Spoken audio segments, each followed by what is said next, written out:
Tocho sampo pa gyu trashi pa tuche tempe tinle yarngoda pelge drolor zambe te parche pande alame shabla solvade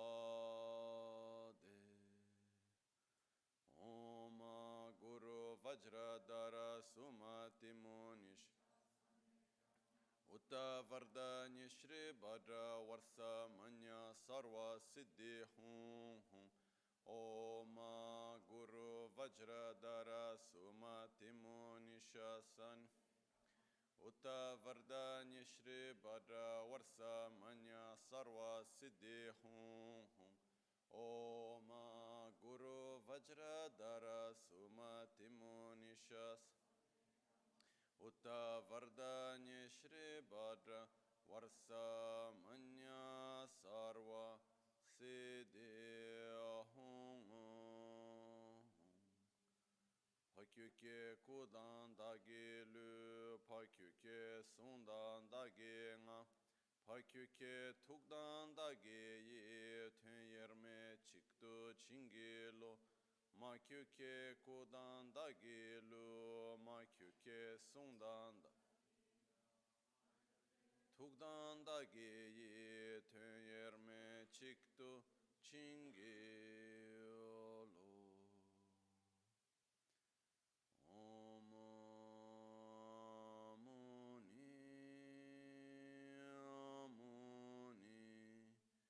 Mahamuni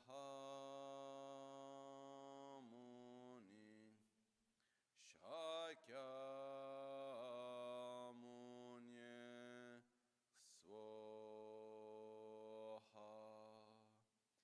Om Muni Mahamuni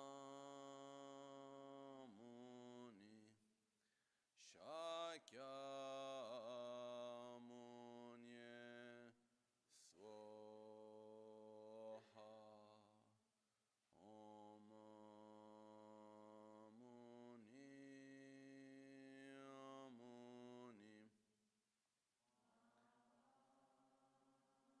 Muni Shakyamuni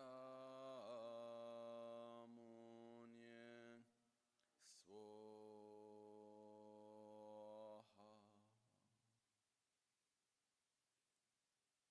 Sangye Chedan Soge Chonam La Chancho Pardo Dani Kepsu Che Dagi Jinso Gibe Sonam Ki Drola Pinchira Sangye Drupar Sho Sangye Chedan Soge Chonam La Chancho Pardo Dani Kepsu Dagi Jinso Gibe Sonam Ki Drola Pinchira Sangye Drupar Sho Sangye Chedan Sogi Chonam La Jancho Pardo Dani Kepsu Chip Dagi Jinso Gibe Sonam Ki Drola Pinchira Sangye Druparsho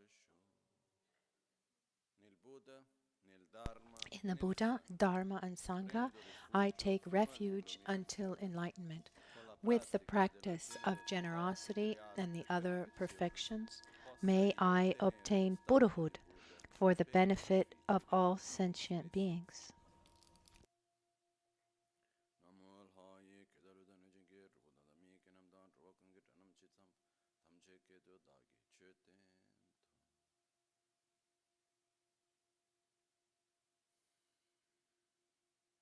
Buongiorno. Good morning.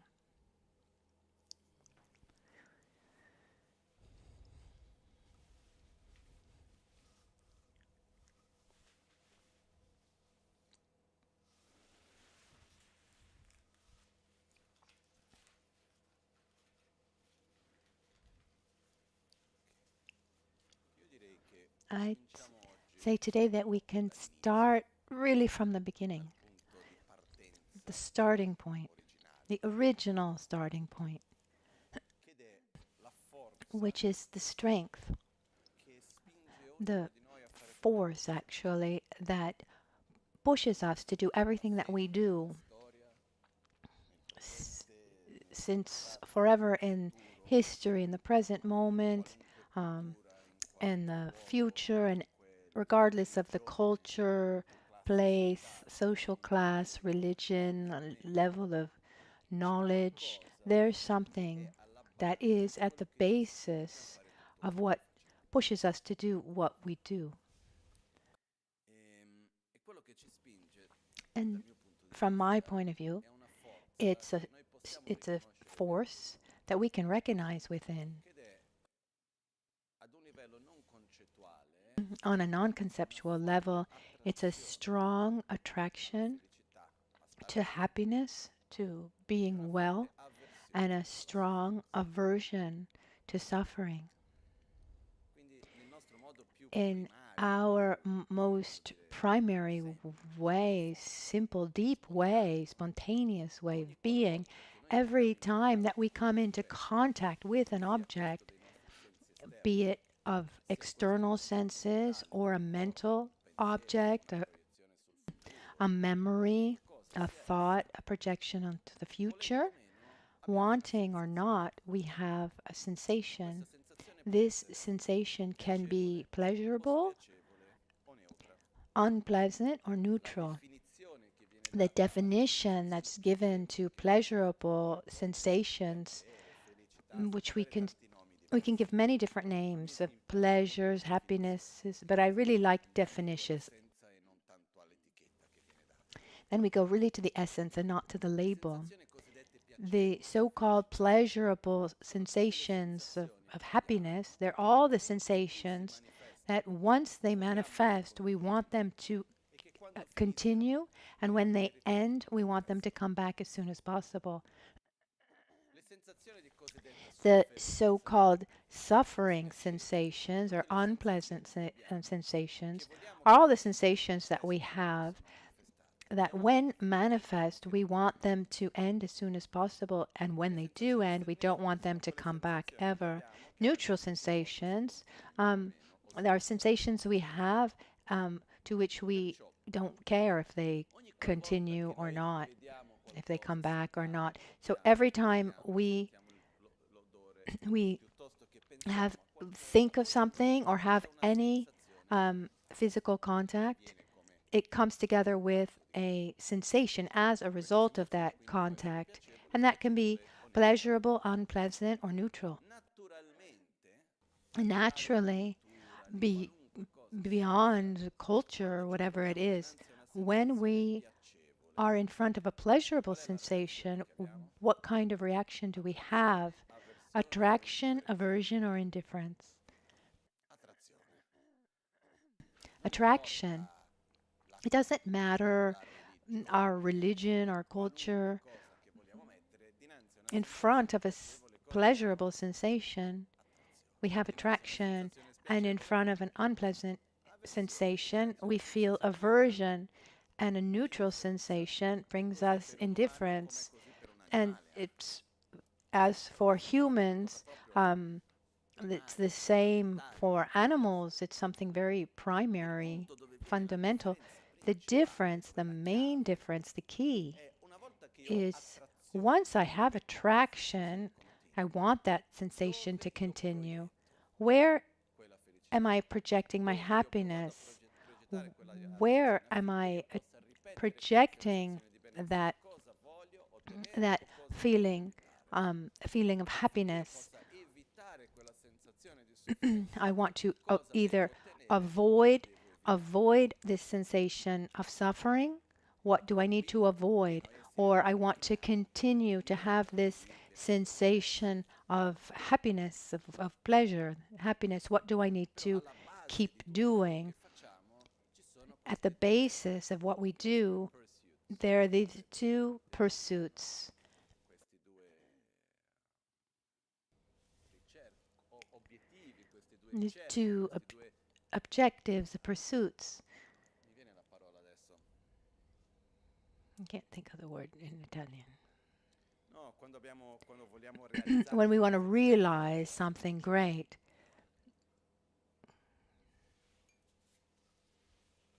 ci siamo capiti. You've understood. In English, it's pursuit.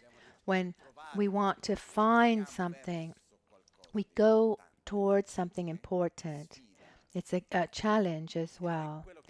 And what we want is to experience a sensation of well-being as much as possible and avoid sensations of suffering as much as possible. That's our starting point.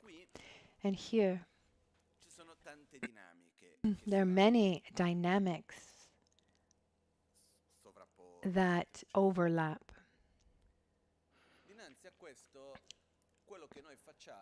What we do is we start creating views. This brings happiness, that brings suffering, and so I need to cultivate this, I need to avoid that. And we create an entire world view.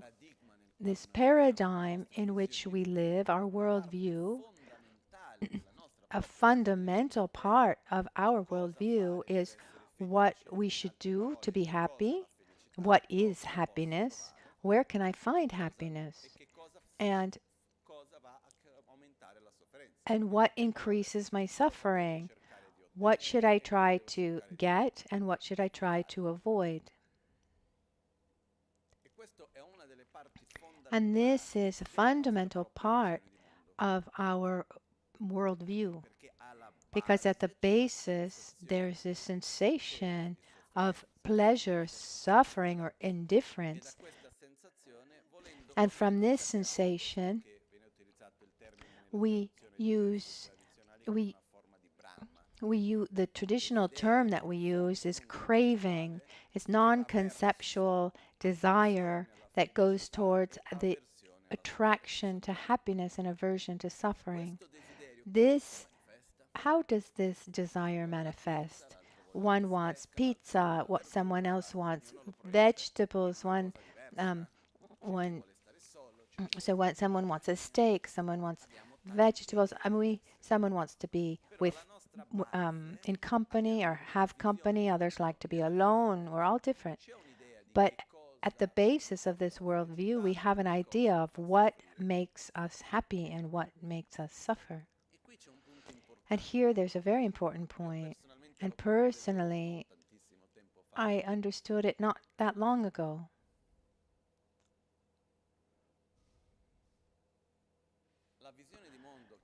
The worldview that each one of us has, because inevitably we live within our own paradigm, worldview, right?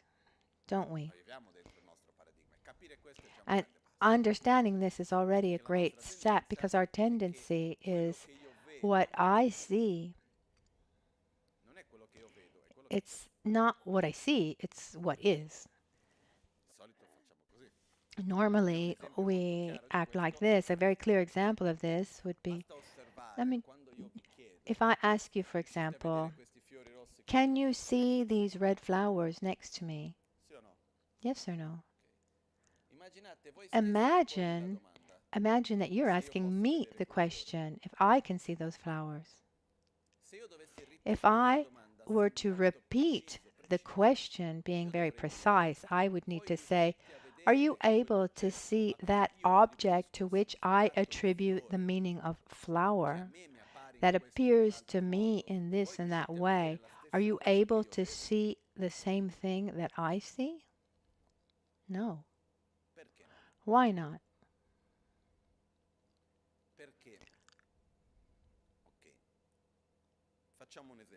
Let me give you an example.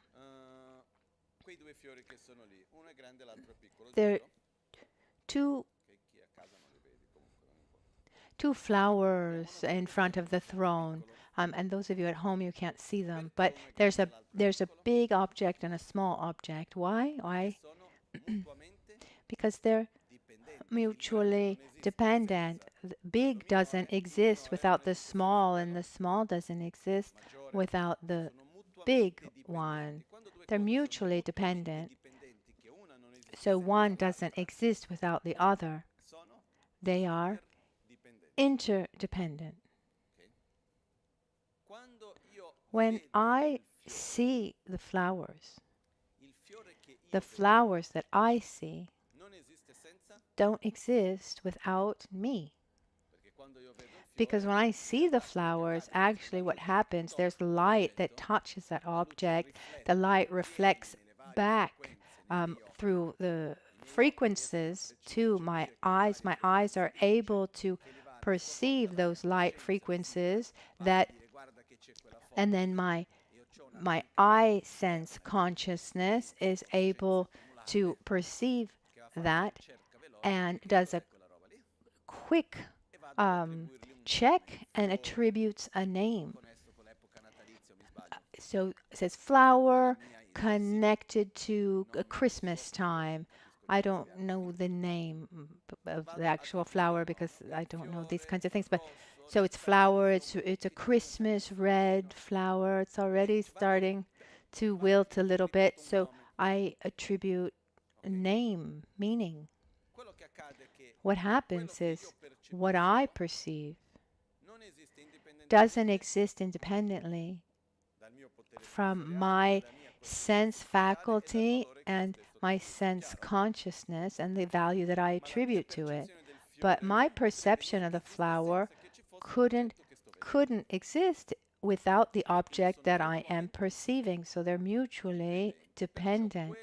So what I perceive is interdependent with me.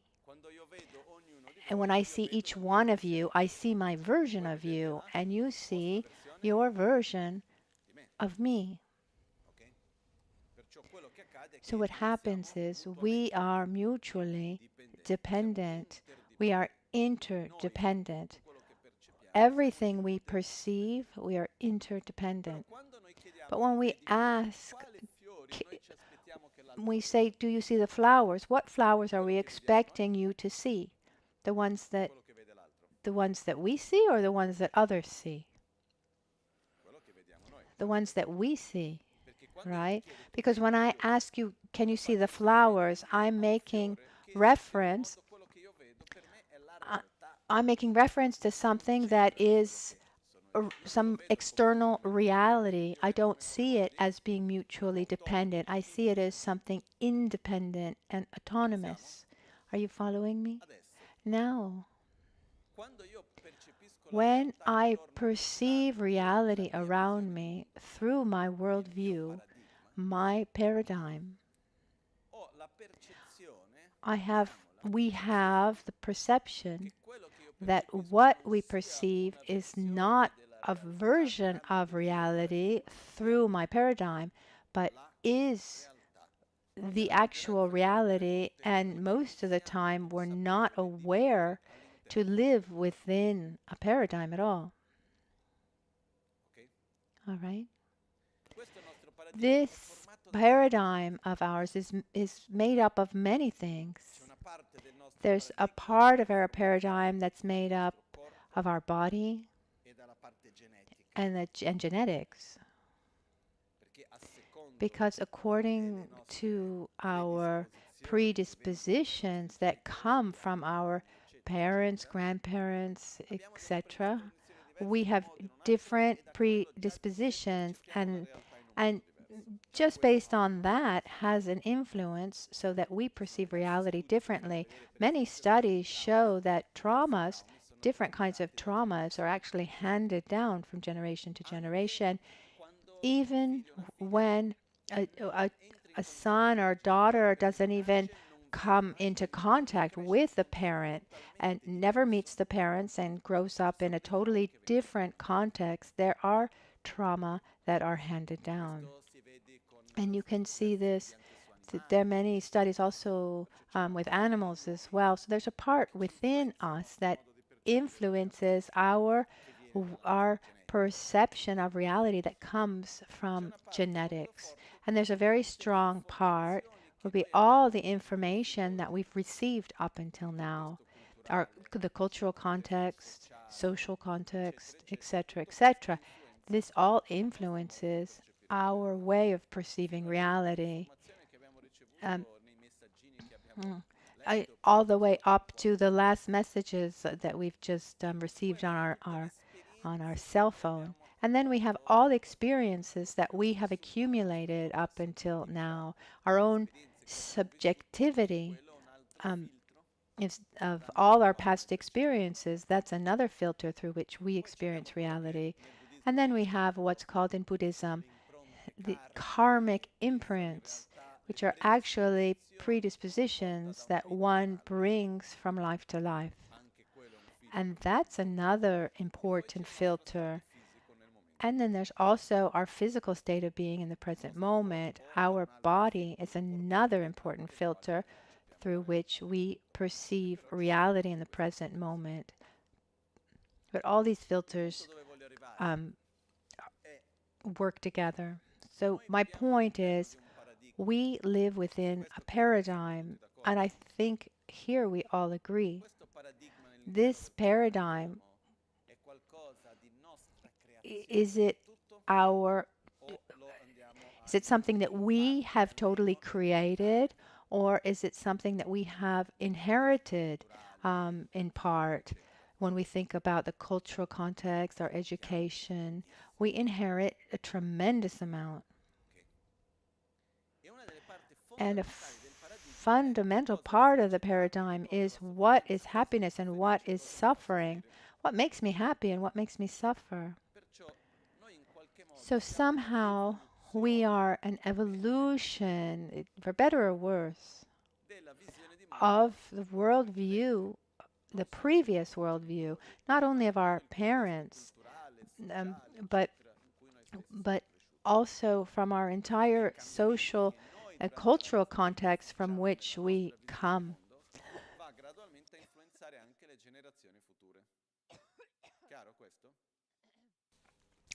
And our worldview will gradually influence future generations.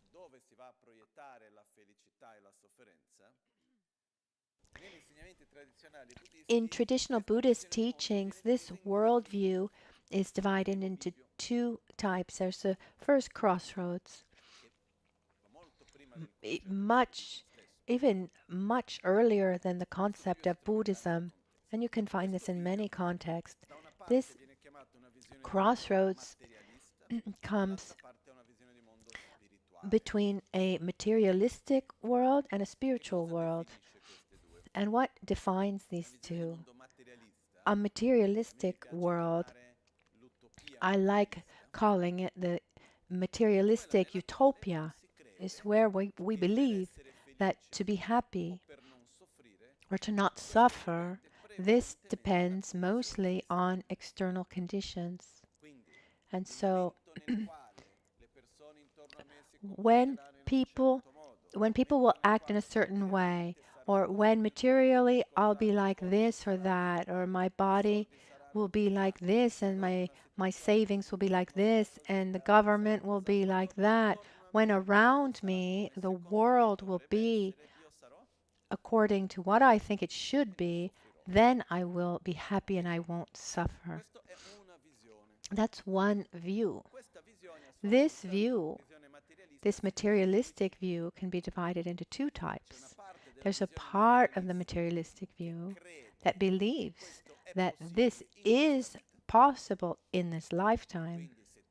If you work hard enough, if you earn enough, if you're famous enough, if you find your life's work, then you could be happy in this lifetime. It's possible in this lifetime to be happy, to avoid suffering through external materialistic development. This is one view. The other view says, in this life it's not going to be possible, but if you're good, after death, you could get that. It's the view of being of going to heaven. Heaven, for example, what is it? How is heaven described in many, many different traditions and religions? It goes beyond Christian religion. How is paradise, heaven, described? Paradise is a place that has three characteristics. It's a place where we can have everything that we want, where we avoid everything that we don't want, and what we like lasts forever, right? And actually, let's just think about it for a moment. If we could have everything that we want, if we could avoid everything that we don't want, and also renew that every once in a while, we're a little strange. The things that we want today, we don't want tomorrow. So heaven would need, our needs and desires would have to be renewed at least once a week. If it were really possible to have everything that we want, avoid everything that we don't want, and keep what we like forever, would we be happy? I would. But I don't believe that it's possible. That's another something else. But let's go back to these two main pathways. So that first choice is very material, where one says, in this life, if I earn enough, if I find the right person, if I become famous, this, that, and the other, then I can be happy. And there can be many different branches there within. Some think they'll be happy with wealth, or some think they'll be happy with their finding their prince or princess, or power, fame. And then there's the other view, which would be the spiritual utopia, where one says, I'll be happy. It doesn't depend on what's within me. It's still outside of me, but not in this life, but in the next life, if I respect a certain behavior. This is an approach that comes within certain religions. And even within Buddhism, there is this approach. So this is a materialistic approach. The other way, that's called spiritual path, is the path where one projects, one sees happiness. Happiness doesn't depend mostly on external conditions, but on inner conditions. It doesn't matter so much where I am, with whom I am, or what I'm doing, but how I interact with the world, how I with myself, how I interact with everything else, and it depends on more inside than with outside. That's the second view, path. It says you can be in any context, find the best person in the world with whom to spend your life. But is that going to resolve your life, or are you still going to suffer? You'll still suffer. If you haven't resolved your traumas, your problems, your anger, your jealousy, your envy, your ignorance, you can even marry a Buddha, a perfect being, a marvelous being. At a certain point, you'll get angry because he's always calm and always well. So what happens is, it's a little similar. This second view, it's a little bit, it reminds me of a joke that I used to do when I was a child. And for me, it really summarized this idea. I was about 5 or 6 years old when I used to tell this joke. I remember I would go towards the adults and I would say, I'll make it really short. Wherever I touch myself, it hurts. I touch my nose, it hurts. I touch my cheek, it hurts. I touch my forehead, it hurts. Touch my knee, it hurts. I touch my shoulders, it hurts. I'd go on and on and on. What's my sickness? I have problem with my finger. I have a sickness in my finger or my pain in my finger. As long as I have dirty lenses, I'm going to see the world dirty. If I have pink lenses, I'll see everything pink. Green lenses, everything green, etc. As long as we are polluted, our being is polluted from selfishness, anger, dissatisfaction, fear, anxiety, dall'attaccamento illimitato, unlimited attachment, arrogance, dall'ignoranza in fondo, ignorance volendo o at meno, the root, wanting or not, we will suffer because wherever we go, ci troveremo, no matter whom we find ourselves with or what we're doing, we'll find ourselves there. And these inner ci aspects portano will bring qualche us, volta no mettiamo matter in what atto we questi experience through that, we will experience malessere. um, as malaise or as Perciò conflictual. non importa So dove it vai, doesn't matter where I go, there I am. I bring myself with me. And the key isn't come io mi where trovo. I go, but how I find myself in that situation. Perciò in questo secondo So in the bivio, second che è il sentiero spirituale, ci sono tante path, which pratiche is the diverse spiritual path, there are che fanno, many ci sono different tante visioni traditions diverse and many di different come views raggiungere uno on stato di how pace to interiore che reach ci inner permetta di peace vivere that allows us pace, to live come the raggiungere uno world stato in peace, interno che ci how permetta di to reach superare la certain nostra inner aspects sofferenza to o avere uno overcome stato our di suffering and pace to o find benessere. balance, well-being, Sono and visioni diverse. Per esempio, peace Buddha that's ever Shakyamuni, long prima di essere lasting. Buddha Buddha Shakyamuni, Shakyamuni, ha before fatto un being percorso Buddha lungo Shakyamuni, di um, pratiche di he ascetismo, he followed pratiche di many ascetismo practices of partiva da questo asceticism principio dove se io ho il totale with the controllo idea that if he had sul corpo, total control over allora the controllo body, anche la mente. A questo then I'm punto able to posso control also my entrare mind. in stati di And I can coscienza come molto into molto states of profondi consciousness that are dove non c'è very deep, sofferenza. where there's no E suffering. si facevano And they cose would totalmente folle, do crazy things, veramente cose da really fare, da incredible things. applicare Not a una eating, tecnica a che si technique chiamano where 5 they fuochi, would take in 5 ogni fires direzione, in uno each sopra la testa, direction and mentre then venivano one fatte azioni above the molto head, pazzesche. and one would meditate with Si this doveva intense heat. non soffrire, And the point was to perché not c'erano suffer. tantissimi And there are esercizi che many, venivano many fatti per exercises, and there are people dove who uno riesce in do qualche modo a similar things staccarsi where one is dal able corpo.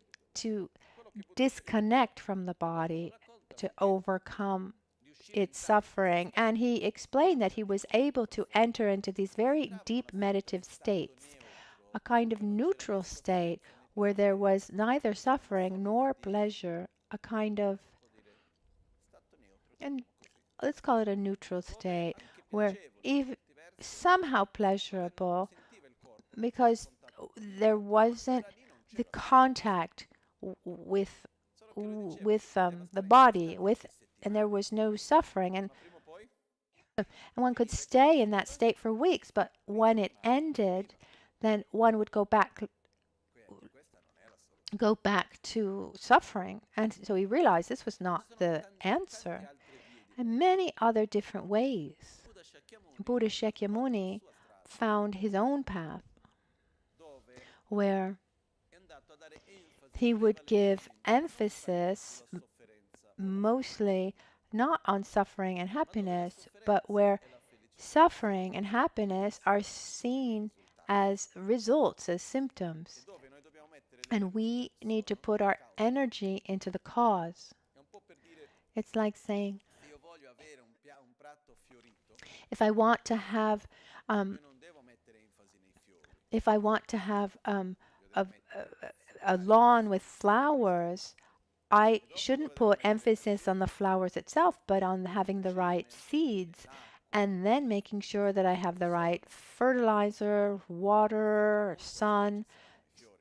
to make sure that I then Perciò have l'energia va flowers. messa nelle cause So the energy e should be non put nei in the risultati. Il causes risultato and not viene in the naturalmente results. quando le cause The e le condizioni sono giuste. the results come naturally when Perciò the causes and conditions are right. So let's try to understand a little bit the view that Buddha shared, which is the basis of the view, the Buddhist view. So what is happiness? What is suffering? Where we project our happiness and our suffering. So what should we cultivate and what should we abandon at the end of the day? But to do this, I'd like to start from, I've done it many times, but it's not the normal way, let's say, because the worldview is described as, is called the Four Noble Truths, which is not a great translation. We could say the four things that we all see according to the worldview of someone who has been able to go beyond his suffering. So noble in this case is a Sanskrit term, Arya, that makes reference within Buddhism to have those who have overcome their ignorance and have found a long-lasting peace. So Arya is translated as noble and used in many different contexts. So even during this Sanskrit term Arya, even the Nazis used this term Arya, the Aryan race, etc. But who are who are the Aryas? Are those who've reached a state of long-lasting peace, a noble being, because they have overcome their ignorance. And there are four things that we all see. This is the basis of the worldview of each one of us, which would be what is suffering? Why do we suffer? What are the causes of suffering? What is happiness? And how can we reach happiness and avoid suffering? These are the 4 points. These 4 points, each one of us, whether we're aware of it or not, we have an answer. They're part of the basis of our own worldviews. So these 4 noble truths, there's the worldview about these 4 things according to someone who has overcome his own ignorance and reached a state of peace, overcoming his own ignorance and selfishness. They're not 4 special secret things, no. So 4 noble truths are the 4 things that are the basis of the worldview of anyone, seen from the perspective, that's why we say the truth, from the perspective of a noble being. It's not superior to anyone else, but someone who has been able to overcome his own wisdom, his own ignorance and selfishness, and reach a long-lasting state of peace. So before seeing these 4 aspects of truth through the perspective of an Arya, let's look at these 4 things through our own view, our own point of view. As I'd like to call them, the 4 childish truths. How would we see them? First of all, what is suffering? It's important to remember that when we look at these 4 points, we shouldn't try to find a conceptual answer. It's not about having a philosophical answer. It's about looking at ourselves in my daily life, in my way of being. Where do I project my suffering? When we say suffering, we mean what do we want to avoid at all cost? To what do I have aversion? Mostly, we have 2 types of suffering, physical suffering and mental suffering. Physical suffering, what's that? Pain, heat, hunger, cold, thirst. It's mostly that, isn't it? And then there's mental suffering. Let's remember that suffering are all the sensations that we have that we want to end as soon as possible and never come back. So what if, for example, when we're feeling anxious, do we want that to continue or to end as soon as possible? So anxiety, sadness, anger, dissatisfaction, and many other manifestations from within. This is all part of mental suffering. Just for a brief reflection, in your opinion, in your lives, in our lives, and in our society, is there more physical suffering or more mental suffering? More mental suffering, isn't there? A master of Lama Ganchen, during a teaching that I heard through a recording, because I never had a chance to meet him. He said sufferings of two types, mental and suffering. Poor people suffer mostly from physical suffering, and rich people suffer from mental suffering. But at the end of the day, they suffer just the same. In any case,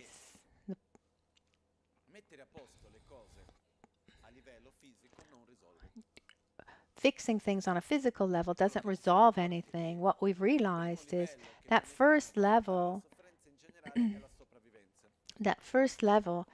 to avoid suffering is our survival. Once our survival is assured, then we try to put our energy in to get more sensory pleasures, to make sure that things are the way we want them to be, etc.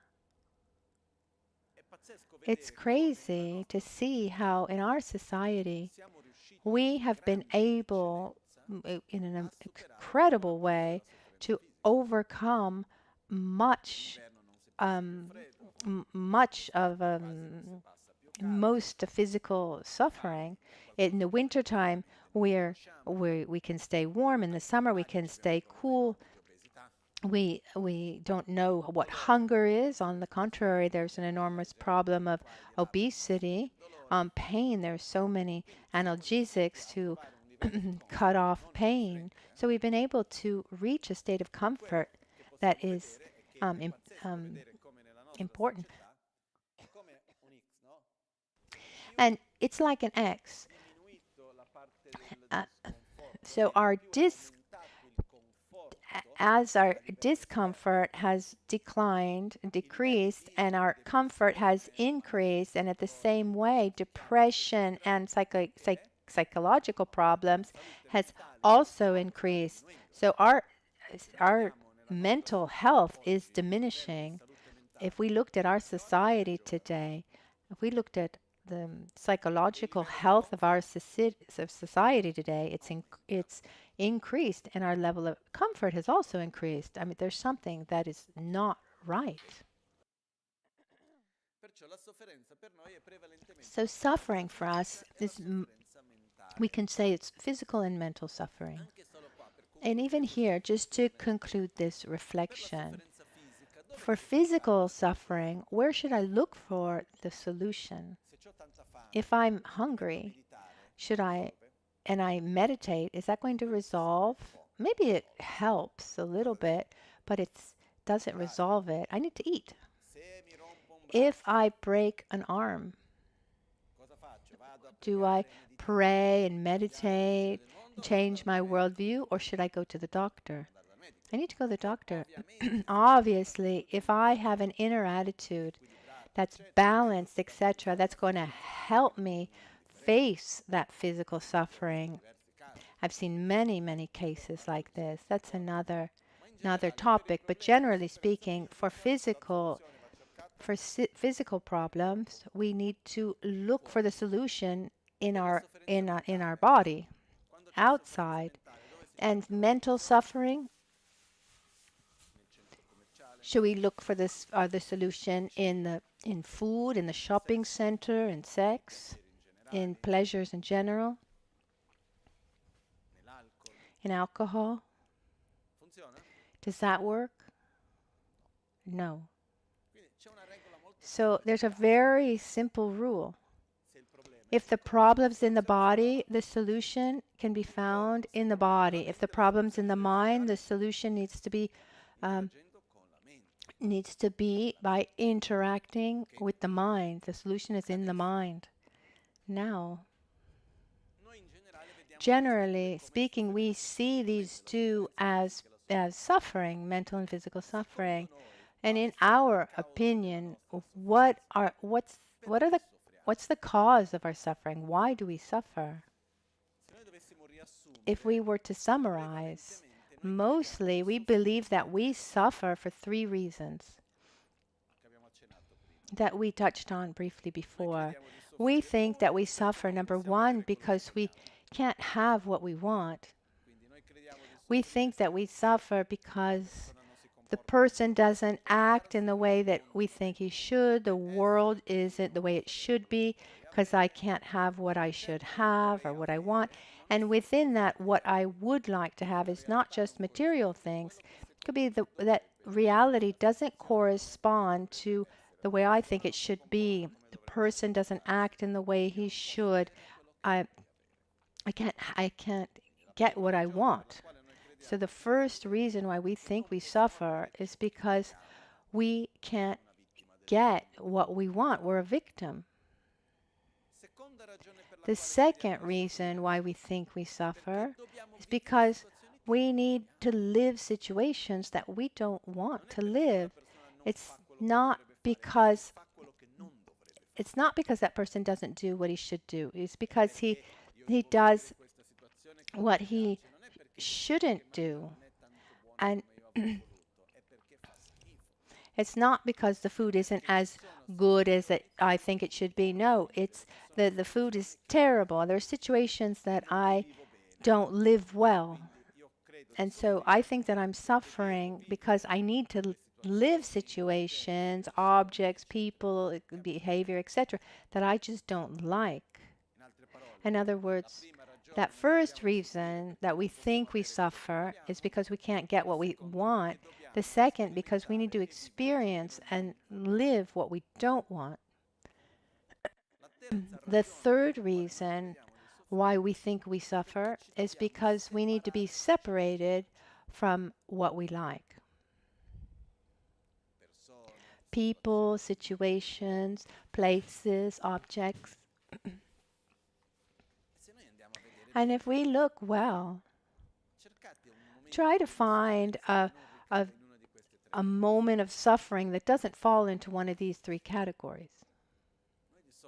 Normally, every time that there's a suffering, and we give it a reason, because when we suffer, we try to find a reason for that suffering, don't we? And in that, normally we project, we say, I'm suffering because either because I can't get what I want, or I need to live a situation that I don't want to live, or I need to be separated from something that I like. And in front of this, where do we project our happiness? When we imagine, what would I like to be happy? And this is not about philosophizing. In our actual experience, where do we put our energy? Really? In obtaining what we want, trying to shape the world around us for it to be the way we think it should be. So it's not just about getting material things and obtaining our objects of desire, but I want people to act in a certain way. I want the world around me to be in a certain way. And I put a tremendous amount of energy in that. We put so much energy into avoiding what we don't want and trying to keep what we like. And we project our happiness onto this. And as a consequence, we dedicate and we spend our lives around these three things, trying to get what we want, we try to avoid what we don't want, and we're trying to hold on to what we like. Sorry if I am so direct, that I'm so reductive here. But our life is just centers around these three things. Our worldview centers on these three things. So when we have a moment of suffering, where do we project its cause? Outside or inside? Why are we suffering? Is it because the way that I live the situation, or is it because of some external reason? It's outside mostly. And even it's interesting to see. It's interesting to see how a Buddhist sees things. It says, I don't feel well. Yes, it's my mental defilement. But if that person hadn't said that thing, let's remember what comes before but is worthless. So, first of all, are we able to recognize ourselves within this worldview, in these four childish truths? You know, why childish when children are can be the opposite? Childish because immature. So maybe it's better to say the four immature truths. Yesterday, these last 3 days, there were children here, and for the winter camp, and I can assure you that often they're more developed than adults. So this idea of childish, making reference to children, is not correct. But let's analyze for a moment. Is it possible to get everything that we want? Is there anyone who succeeds in that? In your opinion? Have you ever known anyone who's been able to get everything that he's wanted? Also, because there's a rule in life. The more I have, the more I want. And the more I want, the less I have. Because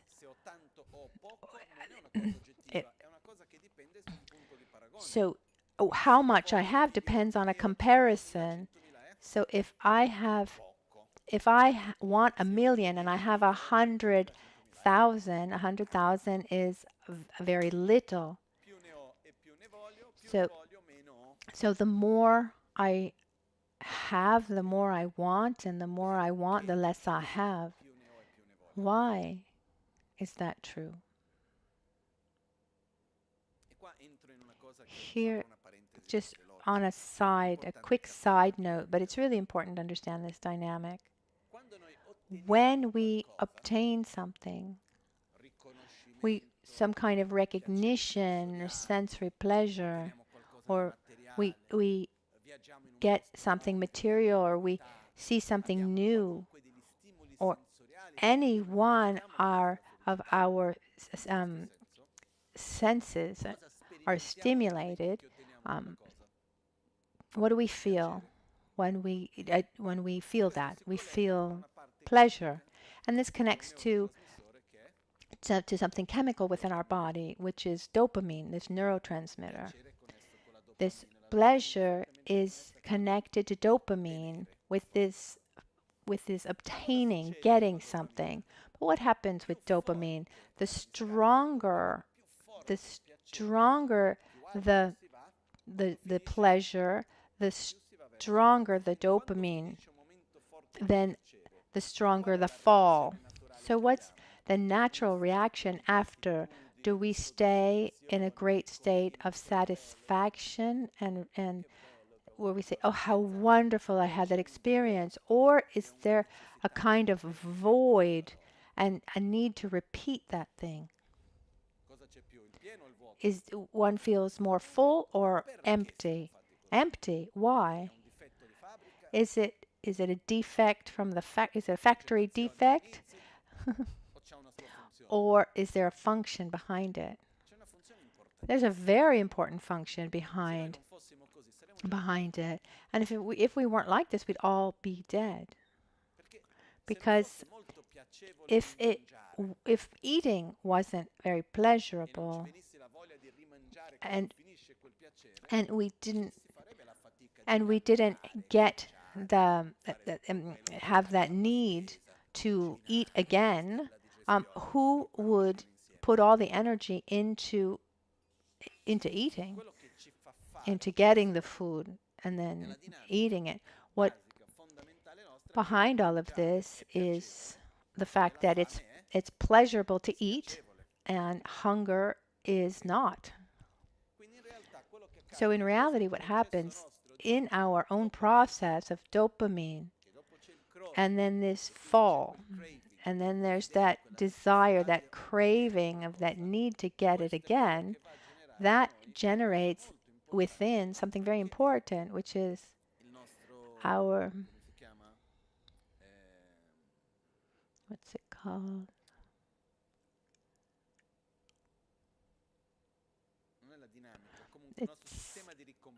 It's our inner reward system, our ability to project ourselves into something and to be ready to get that thing. So I ate something that was delicious.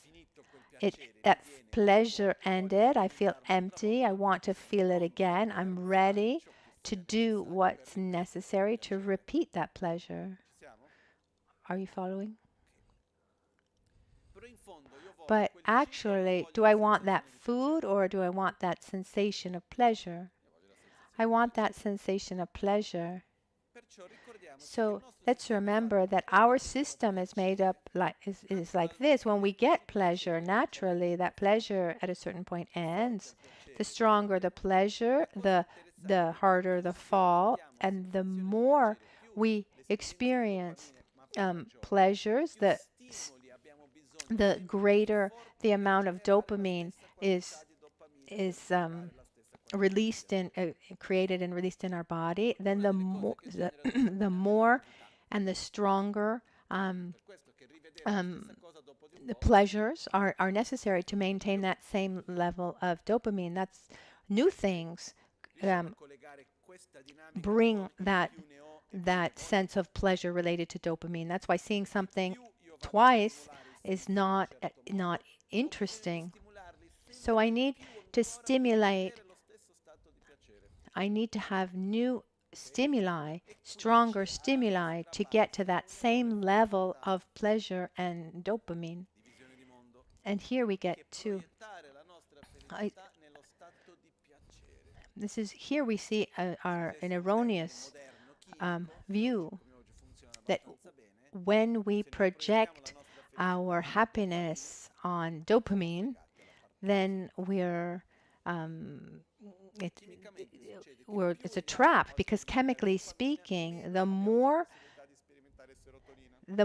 we experience the effects of dopamine, the less we can experience the effects of serotonin, which is connected not to pleasure but to satisfaction.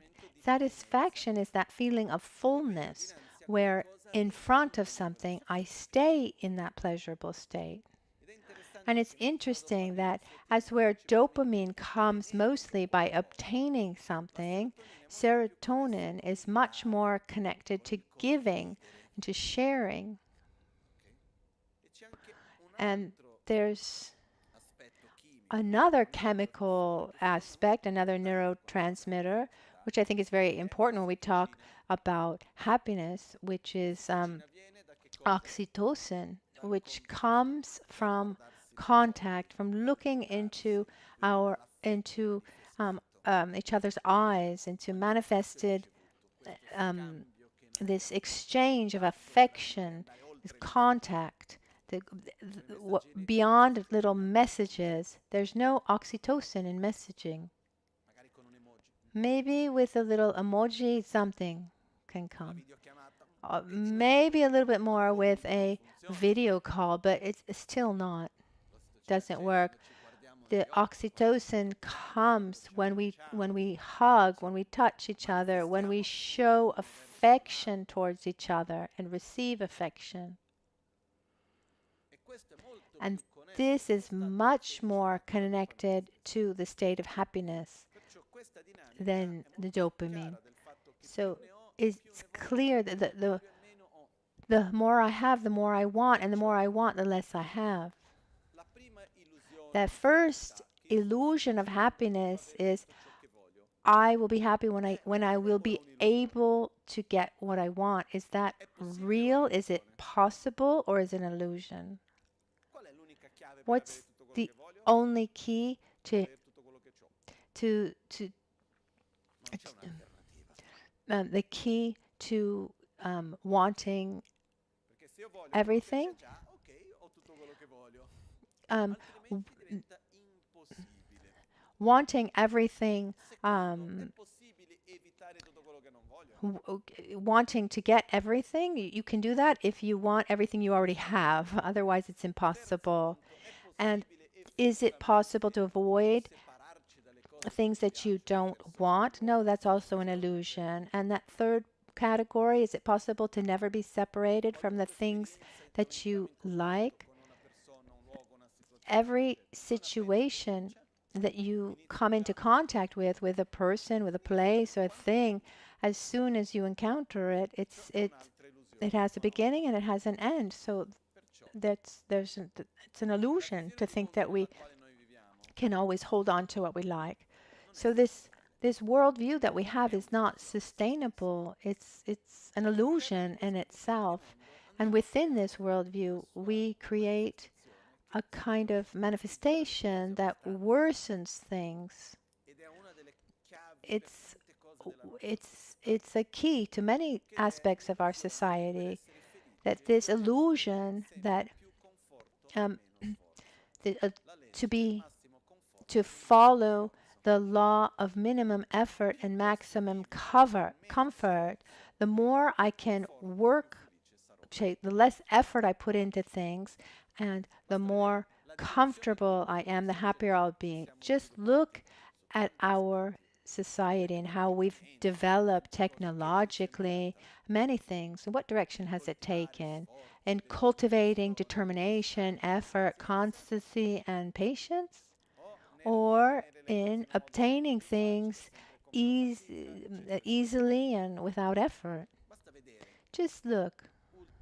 These last technologies that are coming out today, and some are very present, and then the others will see them in the next couple years. There are two main fronts. One,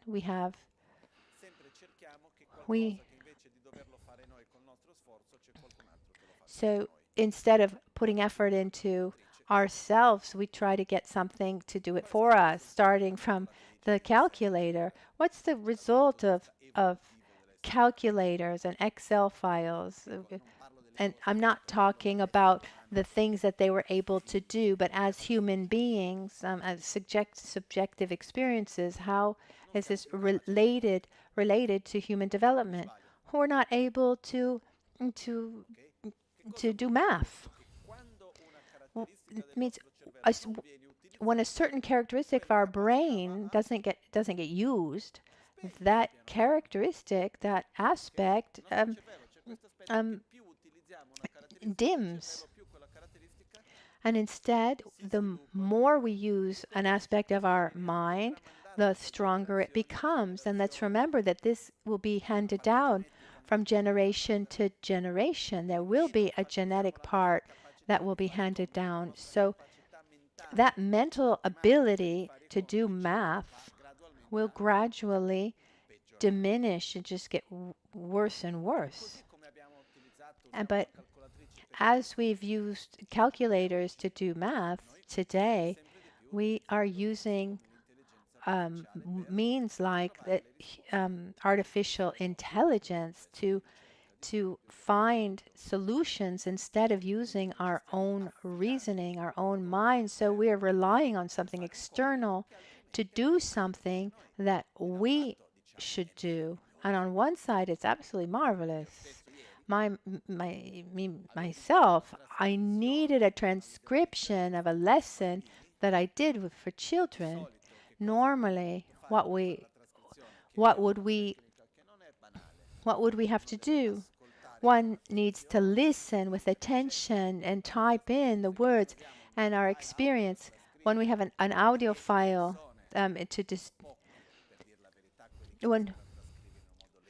when we give an audio file to 10 people, it's very hard to do it faithfully. I've looked at transcriptions and I've thought I didn't say that because one one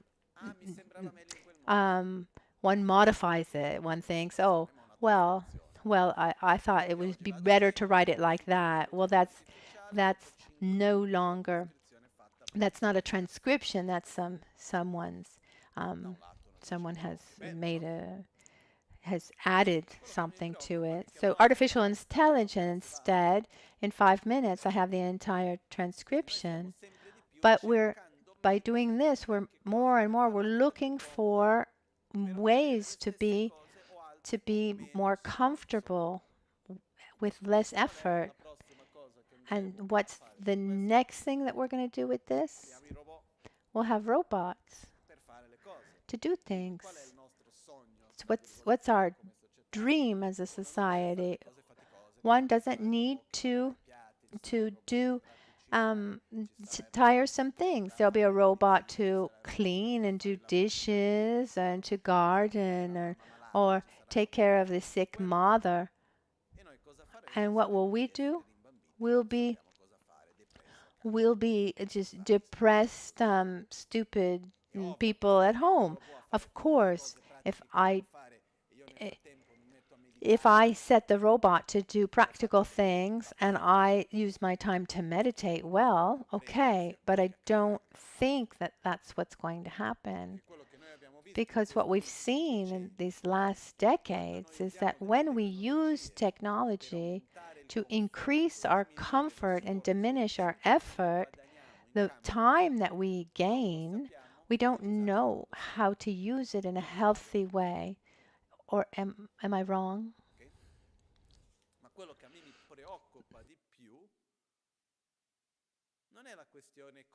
But what worries me more is not the economic question or what we'll do for work, but there are inner characteristics, some aspects of ourselves that are fundamental for a healthy life that are handed down also through hard work. For example, once I was in Tibet and I see this young boy that was bringing water to the 5th floor where there was my master. There was 20 liters of water on his shoulders because there's no tap up in his room, and I saw that below there was actually a faucet, and I thought, well, it'd be easy to attach a tube to that faucet and have running water here. And I asked him why he didn't do that, and he answered like this: if young people today don't learn how to have constancy and put effort into the simplest of things like having water, how will they put effort and develop constancy into activities like meditation? Because the point isn't water, it's about learning, and you learn with experience. Learning how to face difficulties, putting energy into something, into having constancy in something. This is something that one learns by doing. So the law of minimum effort and maximum comfort is really tricking us. Not because these things, for practical reasons. No, they're different actions that help us develop inner characteristics, taking on challenges, having overcoming problems is fundamental for self-esteem. Why is it important for a child to climb a tree without the mother or father yelling, be careful, it's dangerous? Because it's important to put oneself in front of a challenge, see one's own fear, and overcome it. It's fundamental for our self-esteem, for our ability to then face difficulties. So, ritornando going back, sulla base di questo on the basis of this concept, that getting everything that I want, avoiding what I don't want, questa visione this view, the superficial view of happiness, at the end, it cannot sustain a real state of well-being and happiness. And for this, I invite you to be careful with this law of minimum effort and maximum comfort. And with this, I don't mean that you should be cold in the winter. But in my opinion, it's something that brings a lot of negative effects. This is my view, and I leave everyone free for their own reflection. So coming back to us, what did Buddha say about these 4 points? Because our view seems quite immature. It's clear. Something that we didn't say before is that first point, what is suffering? It's this immature view of suffering. We see the symptom and not the sickness. We want to eliminate, do we want to eliminate the symptom or the sickness? We're focused on the symptom, even related to social problems. For example, in a society, when there's violence, that violence is a cause or is a symptom. It's the sickness, or is it a symptom? It's a symptom. And if I take away the symptom, but I keep nourishing the cause, the sickness, what's going to happen with that symptom? It will show up in different ways constantly. If, for example, someone doesn't have enough to eat and can't nourish himself, so a brain that is not well nourished has more tendency to act violently. There's a friend of ours, Bernard Gesch, who is a scientist who did research at Oxford University, and I think among all of his research, he did a study that I think was really great in him. And he looked at the correct level of nutrition and how it connects to violence, where he studied the prisoners in a high security prison in England, and he looked at a diet with the minimum required every day, what was the necessary, like the minimum necessary a day according to the English government, and then he did a kind of research.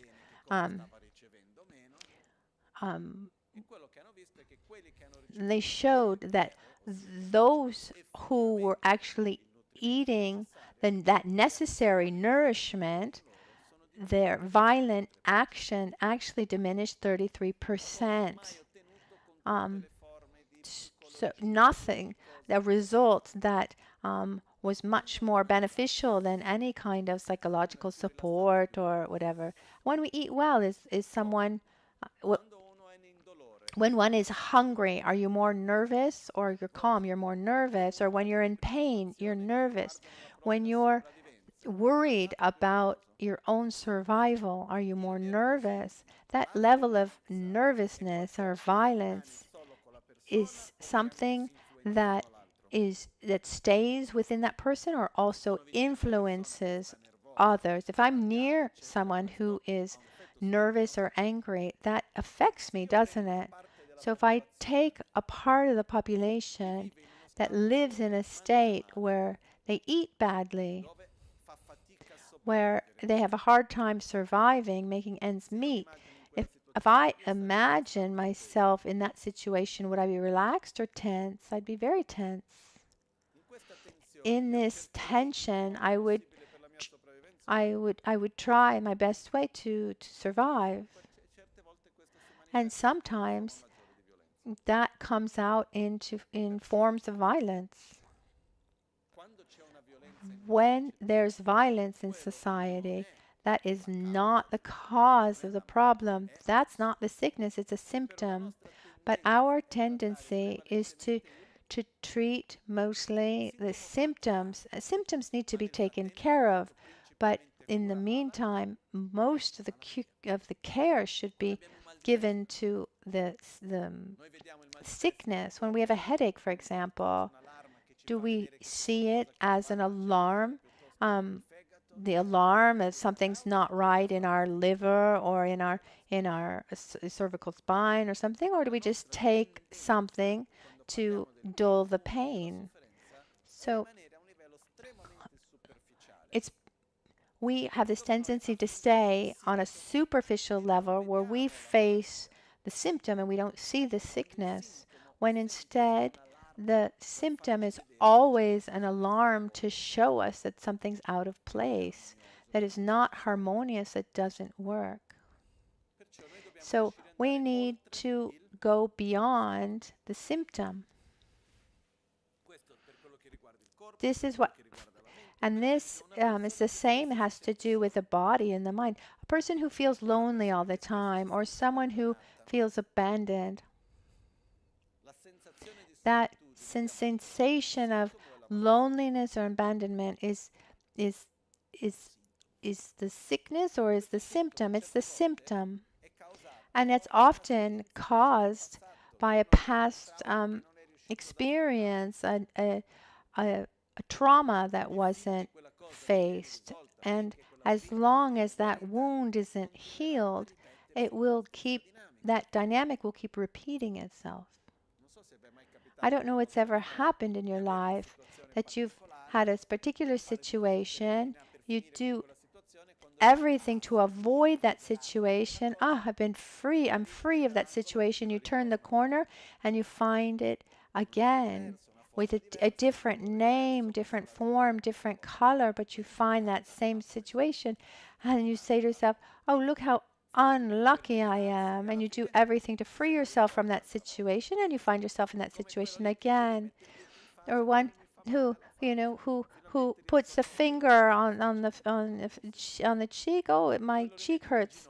My cheek hurts. Oh, and then one takes the finger off the cheek. Oh, my cheek doesn't hurt. And then you put your finger on the knee. Oh, my knee hurts so much.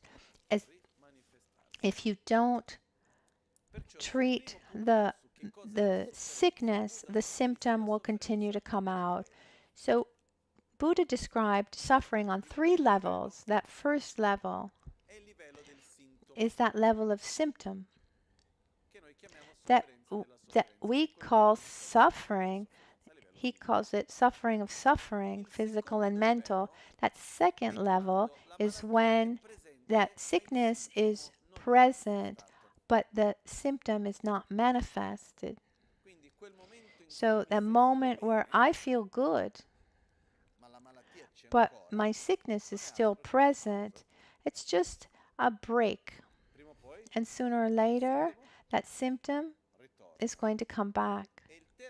And that third level of suffering is the sickness itself, being sick.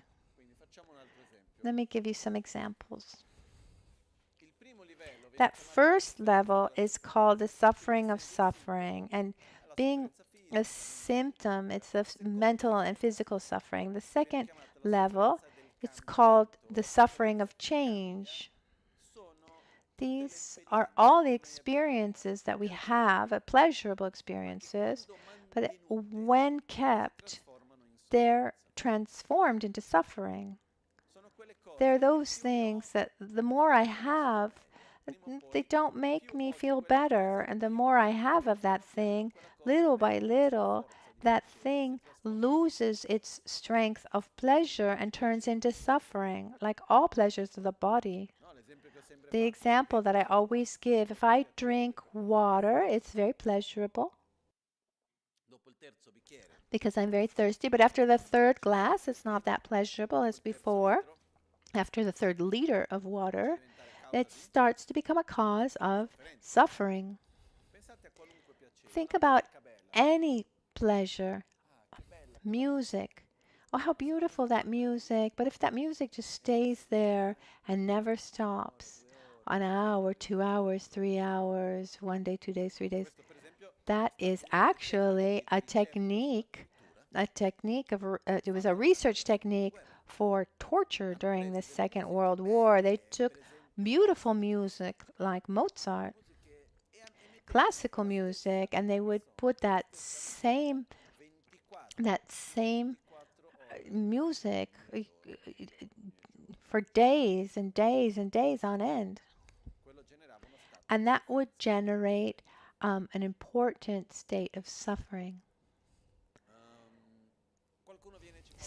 Maybe someone another example that I like, someone caresses us, someone we really love, someone caresses us, we like it, right?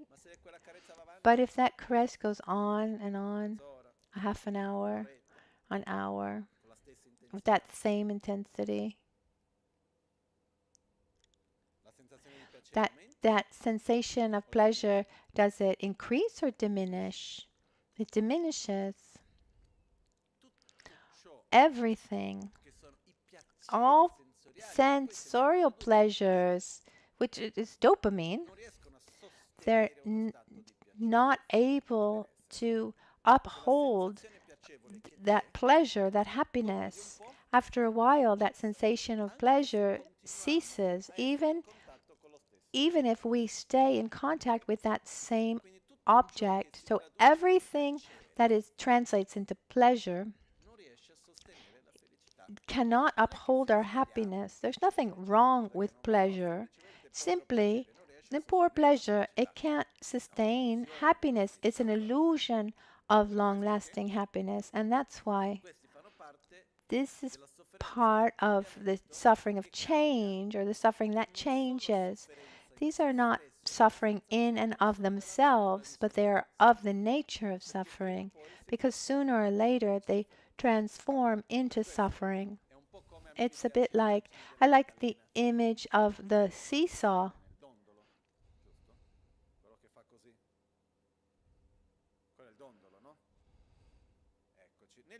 So in the seesaw, and when I'm high up, oh, this is fun. But then when I'm up, inevitably, I'll have to come down.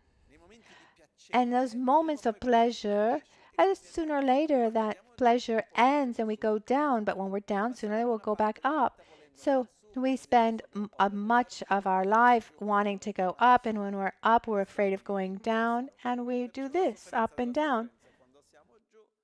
So the suffering is when we're down, while the suffering of change is when we're up.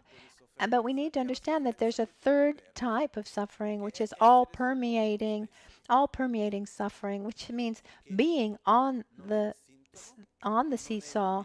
It's not the symptom or even the moment when when the symptom isn't present, but it's actually being sick. So I don't want to avoid just the symptom. I see that even when that symptom is not manifest, it's not the solution. The solution is eliminating the sickness itself. So as long as my being is polluted by conflict, selfishness, anger, jealousy, attachment, inner states that generate conflict and malaise, inevitably there will be suffering. So what do I want to avoid? Not just the symptom, but the actual sickness. That's the first point, which would be the noble truth of suffering. The second one, why do we suffer? If we look closely, our suffering is caused mostly by two things. This inner attitude, our inner attitude with which we interact, or we see the world and how we interact. So mental defilement and our karma, or rather, without getting into details now, Buddha explain that the main cause, not the root, but the main cause of suffering is our obsession with self-gratification, the so-called egocentric, selfish mind that comes from the root of ignorance. And that the selfishness expresses itself, manifests in the mental defilements like resentment, hate, aggression, anxiety, envy, jealousy, fear. And with these states of mind, we interact with the world physically, verbally, and mentally. And these actions then bring consequences to which we react with other mental defilements, creating a vicious cycle. A vicious cycle that is made of three components: mental defilements, selfishness, attachment, fear, anger, jealousy, etc., actions and interaction based on those mental defilements that bring results, consequences to which we react again with mental defilements. And this is the cycle of samsara. So this manifests in the three sufferings, but the cause behind it, because there are three levels: symptom, sickness, and the cause of the sickness. There's a verse in a text called Gyulam which says, the sickness is to be known. Its causes are to be abandoned. And the state of health should be, the state of health is to be obtained, and the process of healing is to be taken. So the first thing is recognizing the sickness. The sickness is our body and mind that is polluted by our mental defilements, our negative conditionings, and the actions done with that. The causes that are to abandon are our selfishness, our anger, our attachment, our arrogance, our miserliness, our anxiety, fear, etc., etc.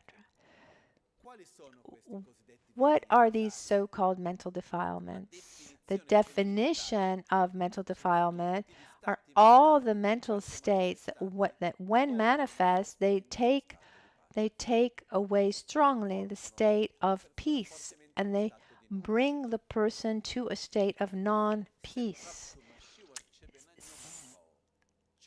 That what brings the mind to a strong state of non-peacefulness. That's the definition of mental defilement. When we feel jealousy, for example, do you feel good or bad? Or when you feel desire, even that desire of that sensation of desire, is it pleasurable or is there displeasure? This is a little bit tricky. Do you feel peaceful or unpeaceful? If desire brought a state of peace, then nothing, no one would sell anything anymore. We would just we'd go window shopping, and that would be enough. Actually, the more I want something, the more that inner sensation of dissatisfaction and malaise increases, and sometimes one looks for the object, not for the object in itself, but to eliminate that anxiety. So desire is not peaceful, it's not pleasurable. The idea of getting that object can be pleasurable, but desire in itself is not. Anger, resentment, arrogance, they're not pleasurable sensations. So it's important that when we talk about the causes of suffering,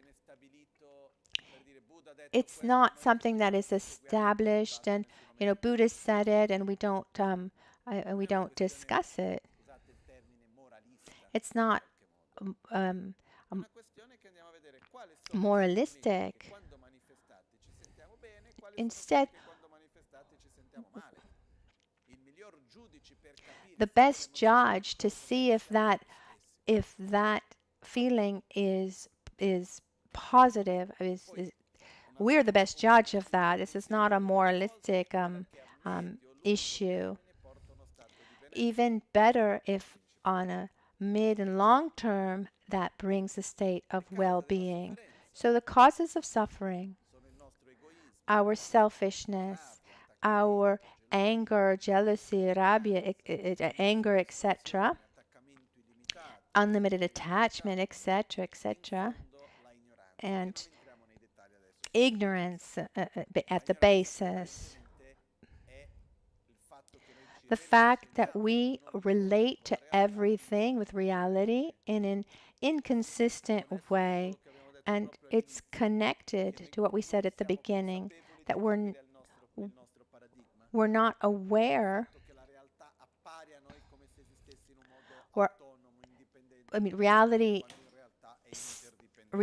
is interdependent, but we live it as if it were solid, autonomous, objective, and separated from ourselves. This creates an inner state of distance and separation that then creates this selfishness and this self-grasping that then creates all the mental defilements, and we don't stay still with that. Then we interact with all of that mentally, verbally, physically. So we interact with those. And then and Buddha said that the causes of suffering are our mental defilements and the actions that we do based on those mental defilements, and the so-called karma. The third point, is it possible to get out of suffering? What is happiness? Buddha said that it's possible to get out of suffering and reach nirvana. Nirvana literally means the state beyond suffering. Nanyala Deba, the state beyond suffering. Personally, it took me some time to believe it. But let's look at it together. Is it possible to diminish our anger or not? In your opinion? It's difficult, but possible. Is it possible to develop a little bit more humbleness, be more generous? Is it possible to open up our heart a little bit more sincerely and love more? Is it possible to have more satisfaction, less attachment? Yes. What's the limit to these things? What's the limit of anger? What's the limit?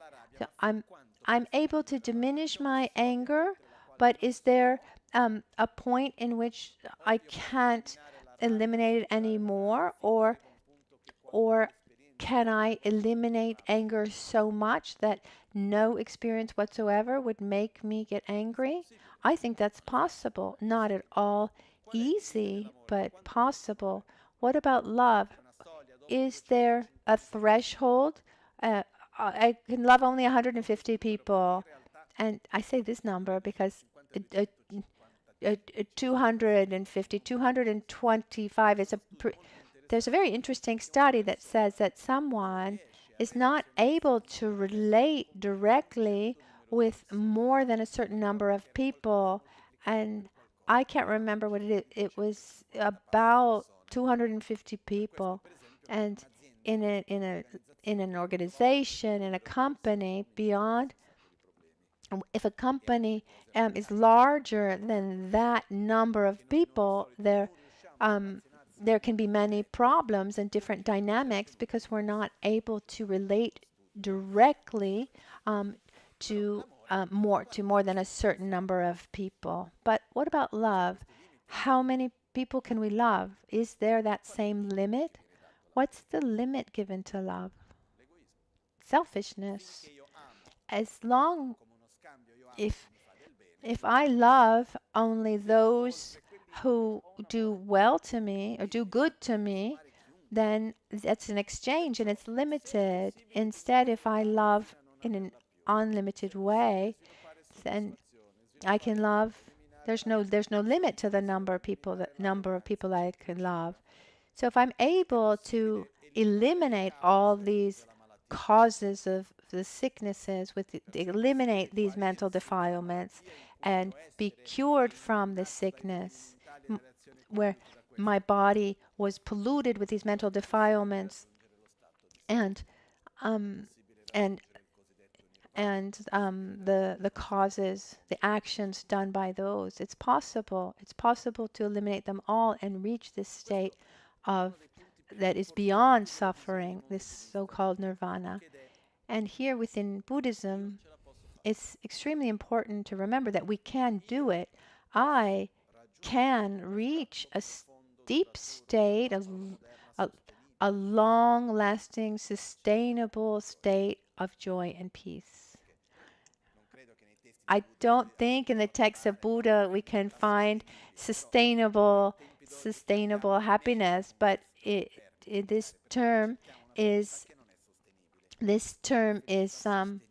something more understood today. We're looking for a sustainable happiness, and it's not just for me, but for anyone.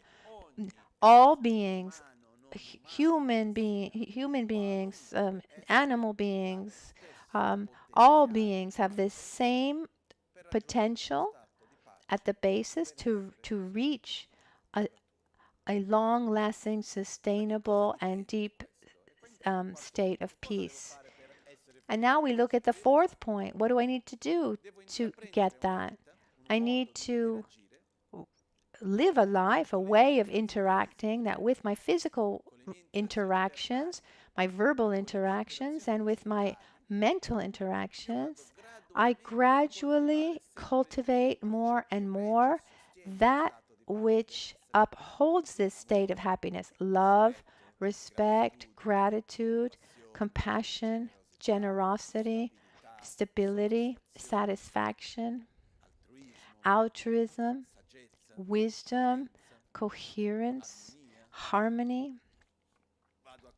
I cultivate that then naturally counteroppose the other side, because something is very important along the path. You don't reach the light by counteropposing darkness. You reach light by bringing the darkness to the light. So I overcome anger by going towards patience and gratitude, the antidotes. So I see the sickness, but I walk towards the health and not towards the sickness. So the path isn't about eliminating the sickness. It's about reaching health. And this is an enormous error that I think we apply to our society in general. When we see that there's something that's not going well, often we try to eliminate what's not going well, instead of cultivating what is positive, that will naturally counteroppose the negative. I don't know if that's clear. If I want to eliminate a sickness, I need to cultivate a state of health. It's obvious that I need to face the symptoms and look at the sickness, but if I stop this unhealthy lifestyle to avoid an unhealthy lifestyle, I need to start having a healthy lifestyle. If I eat badly, to stop eating bad things, I can't just stop eating. I need to eat healthy things. So instead of going to the unhealthy things, I direct myself towards the healthy things. So the path is about walking towards the light and not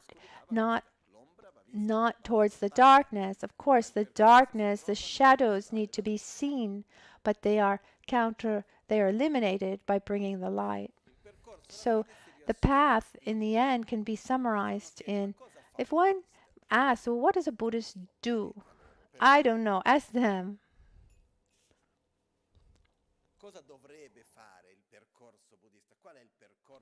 What is the path within Buddhism? It's cultivating love towards oneself, cultivate love towards others, and cultivate a correct view of phenomenon, self and phenomenon. And within that, we can practice and cultivate generosity, morality, patience, enthusiastic effort, concentration, wisdom. Cultivate, obviously, love, gratitude, humility. Many things are of support here. By developing a coherent, so conceptually have a worldview that is consistent with these values. Then we apply this worldview in our conduct, the way I speak, the way I eat, the way I purchase as a consumer, how I interact with the world around me. This is called conduct. And try to have a conduct that nourishes those characteristics that we want to develop. And that third point is meditation. These are tools that help us develop the characteristics that we want to develop: love, gratitude, etc., etc. How can I know if I am following this path? How do I know if I'm on the right, if I'm doing it well, if I'm a good Buddhist? There are, how do I say? There are benchmarks.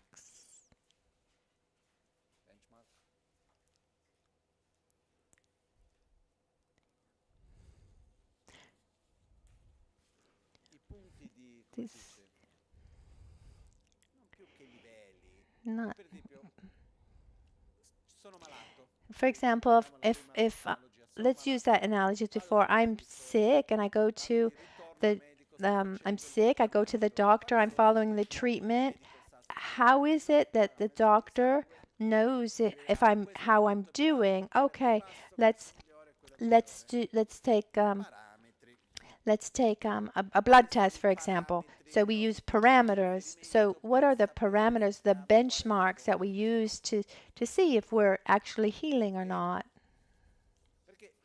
Because if I go to the doctor, how is it that I know how well I'm doing? What are the benchmarks? Is it about how much medicine I take? No, the benchmarks are okay. How does my blood work look, or this we can see through the change also in symptoms. But our path, a few days ago, we saw this in the Lojong teachings. There are 5 benchmarks, parameters to see if we are following our healing process or not, if we're practicing well or not, if we're being a good patient, a good Buddhist or not. And these 5 points are also necessary. They show us what the objective that we have on ahead of us, even long term. That first point is seeing how seeing if I lose my stability in front of difficult situations. The less I lose my, the more stable I am in front of circumstances or difficult situations. The better I'm practicing, the greater the sign, the more positive the sign. the more I'm able to keep my stability in front of difficult situations is the first benchmark to show me that I'm doing well. The second benchmark would be how I'm able to see others and open my heart up to others. The more altruistic I am, the more I'm able to see others, and the less selfish I am, the better I'm doing on my practice, on my path.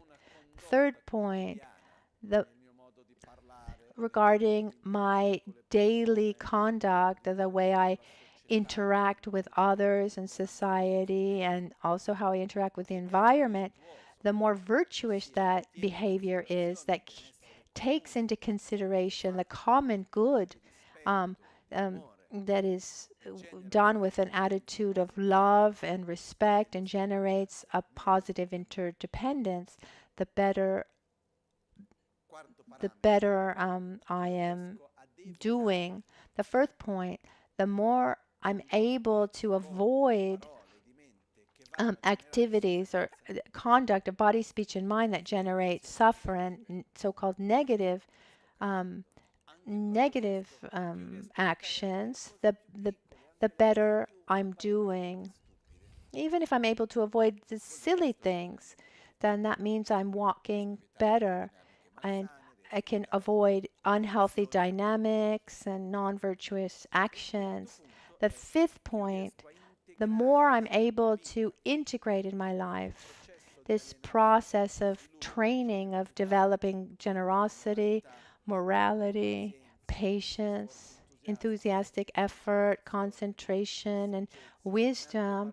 In other words, the more I'm able to integrate this Mahayana path, the more I see, the more I'm walking correctly on this path.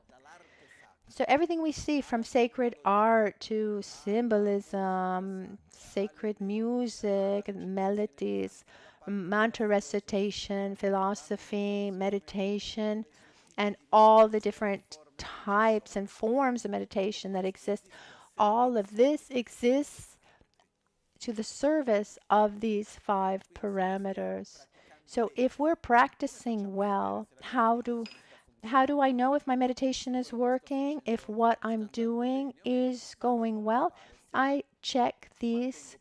I check to see if I maintain more stability in front of more difficult situations, if I have a more altruistic attitude and I open up my heart, if my actions are virtuous. Of course, we could go into many details with all of these.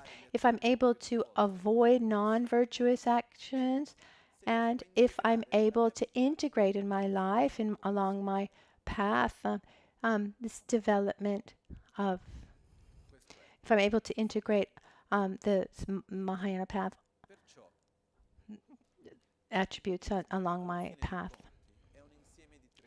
So Buddhism at the end is a union of a worldview, rules of conduct, and techniques of personal development, and we can say these techniques of familiarization, like meditation, etc. And our objective is not to become a Buddhist. Our main objective is to transform our being, reach a state of peace, to then help others do the same, be at service of others. So our fundamental objective is to be at the service of every being through one's own personal development. That's our main objective.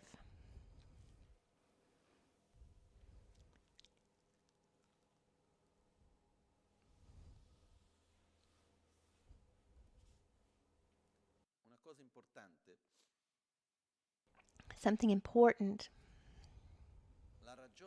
The reason why this center exists, the reason why we're here together today, the reason my master Lama Michel Rinpoche, the reason why he did all these marvelous things. He created this center.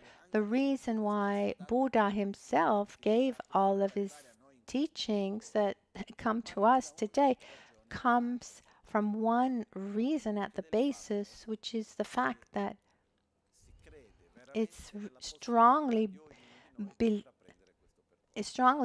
that each one of us has the ability to follow this path, that we can do it.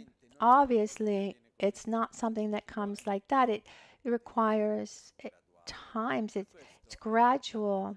So there's no hurry to arrive, to get to our destination, but there is a hurry to start walking in the right direction. And I'd like to add just one more thing. When we look at the world around us, there are many things that we don't like, many things that we see that leave us perplexed, at least, to say the least. Just look at the armed conflicts and our environment. I think that's enough. I mean, there are other problems, but these two are heavy. There is enough. And very often we can feel that we can't do anything about it. But it's important for me. None of us we don't need to resolve anything. It's not up to me or any one of you to resolve the problems, but it's up to us to be part of the solution. That, yes. And not add to the problem. Let's remember that there's a definition of peace. Ahimsa. Ahimsa is this term from Sanskrit. There are different versions in history, but one version says that ahimsa comes from Buddhist teachings originally. Jeremy Rifkin, he explains why and how, but ahimsa, this state of non-violence is described in this text that I studied. It described it as such. It's non-violence is the non-indifference in front of the suffering of others. Non-violence is the non-indifference to others' suffering. And so violence is actually indifference in front of someone else's suffering. So when we say that we should be part of the solution and not the problem, so one indifference is part of the problem in our society. It's very widespread that we think that because we can be neutral about something, that we're not part of the problem. So one thing is neutrality and one thing is indifference. Indifference is part of the problem. For me, when I see these conflicts, we can work on the level of the symptom and we can work on the level of the sickness, and they're both important. What are the causes of this sickness? At its root, it's selfishness, anger, hate, dissatisfaction, arrogance. So, at least on our side, we should work in the direction of being at the service of the opposite, be at the service of respect and love and compassion, be at the service of altruism, generosity, peace. At least this, and with this we're doing so much. We're on the part of solution. Is that clear? So that's why it's important for us, all of these conflicts, if we know how to see them well, they become an incentive for us to to make our life more meaningful and less superficial, because they are a call. When we have a symptom is a call from a sickness. And here, it's our pollution, or problems in our nature environment. This is a collective call. Your collective call, and one would say, "No, I'm a victim of this." Well, that don't nourish this problem. Or I could say, "I didn't choose to be here. I was unaware." Okay, fine. Well, let's try to get out of this situation, this behavior, this lifestyle that is increasing the sickness, indifference towards others, many things. I invite you, let's try really in the best way possible within our awareness to act physically, verbally, also written, mentally. Let's be part of the solution. Let's go towards the light by living a healthy lifestyle, towards ourselves, towards our family members, towards our society, etc. Now, before concluding, let's say that we conclude this introduction. Today, I have something that's a little outside my program. Let's say in Wednesday morning, very early, I'm leaving for Brazil, and I need to find someone who's not well. Something I heard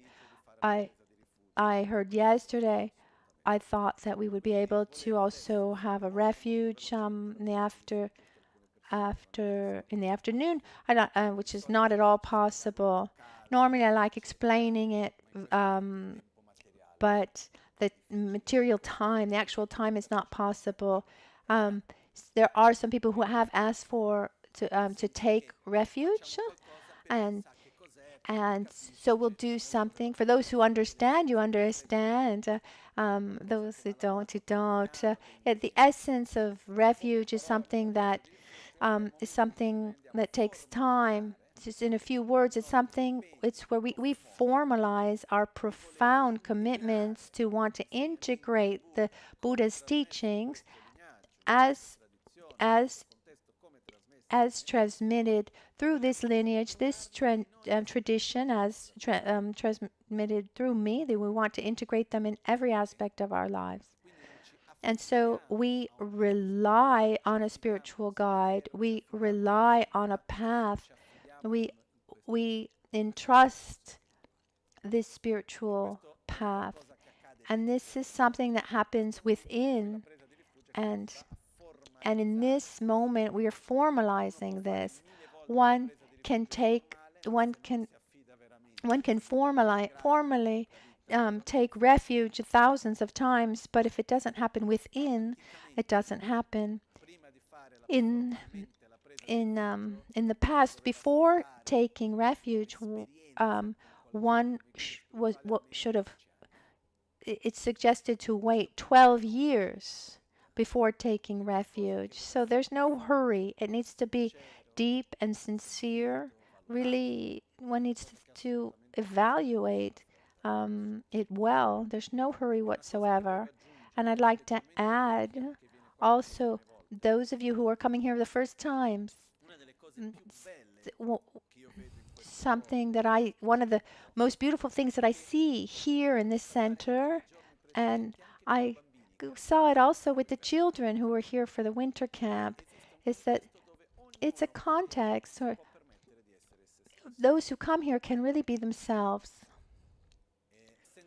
without being judged, or one allows oneself to be himself, to be accepted. And with the children, we saw that this happened naturally, where among them, when maybe there was a child who was a little different, There was no judgment. There was a tremendous amount of acceptance. Um, this happens also with adults, maybe a little bit less. So, in this moment, we'll do this very brief ceremony of the taking of refuge. Absolutely no one in no way should feel forced to do it. Not at all. The first thing that I ask you is to be yourselves, to be transparent and sincere. And we're talking about taking of we're talking about walking a path that's very long term, and at the basis is made up of trust and transparency and love. So absolutely, you shouldn't feel forced. Oh, other people are doing it, I should do it. Oh, Mother Lama will be upset with me because I'm not going to take refuge. No, no problem. This is something very important. It's at the basis of this path is we're here walking together, which means when we say walking together, everything that we're made up of, we're accompanying each other without forcing ourselves to be one thing or another. We accept ourselves and we accept each other for what we are, and we help each other to be something even better. So in this moment, without going into too many details, let's take quickly the refuge. So those who would like to renew your refuge or take refuge for the first time formally, as I said before, as long as you, I mean, if you know what you're talking about. Otherwise, I just don't have time to explain it. And it's fine that it's like that, because one needs to really think about this before formalizing it. He who would like to formally take refuge, you can or renew your refuge, stand up and take and do 3 prostrations. We follow tradition, and you're all welcome to stay and watch, or you can even leave if you want to go and have lunch. I mean, you're not there's by no means are you obligated to stay. Now, those who like to renew refuge or take it for the first time, sit with your right knee bent and your left knee raised. Is a traditional position of request, and we sit like this, as if you're seated on your right foot with your knee on the ground and the left one raised. If it's not comfortable, you can sit in a chair, of course. This is the traditional position of request. Imagine that above me, above my head, is my root guru, Lama Michel Rinpoche, inseparable from all masters of the lineage. Above him is his root guru, Kyabchen Trijang Rinpoche, together with their masters, and then above his there's Paponka Rinpoche and all the masters, all the way up to Lama Tsongkhapa, and then Guru and Buddha Shakyamuni.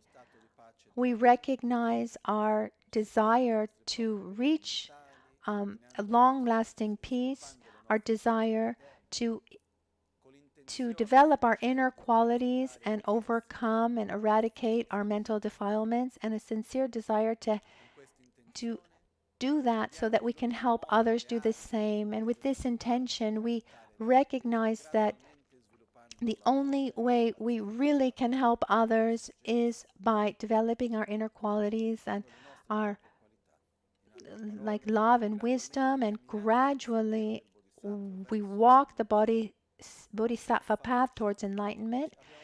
And we need help to do this. We need he who or she who guides us along the path. We need the path itself, and we need spiritual company along the path. We take refuge in the Buddha, who shows us the path, who gives us the path, who guides us. We take refuge in the Dharma, the actual path, and we take refuge in the Sangha, our spiritual company along the path. We take refuge in the embodiment of Buddha, Dharma, and Sangha in our Guru.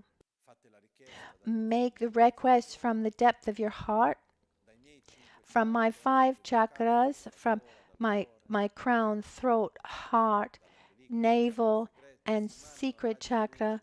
Light rays emanate, white, red, blue, yellow, and green in color, that absorb into your corresponding chakras, blessing you. Repeat after me. Namo Gurubhye,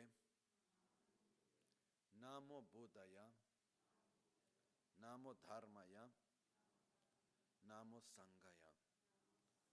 Namo Gurubhye, Namo Buddhaya, Namo Dharmaya, Namo Sanghaya. Namo Gurubhye, Namo Buddhaya, Namo Dharmaya, Namo Sanghaya. Namo Gurubhye, Namo Buddhaya, Namo Dharmaya, Namo Sanghaya. Namo Triratnaya. Sangye Chödang. Tsogi Chonamla. Janchu Pardo. Dani Kyapsuchi. Dagi Jinsuk. Gibe Sonamgi. Drola Pinchir. Sangye Drubrasho.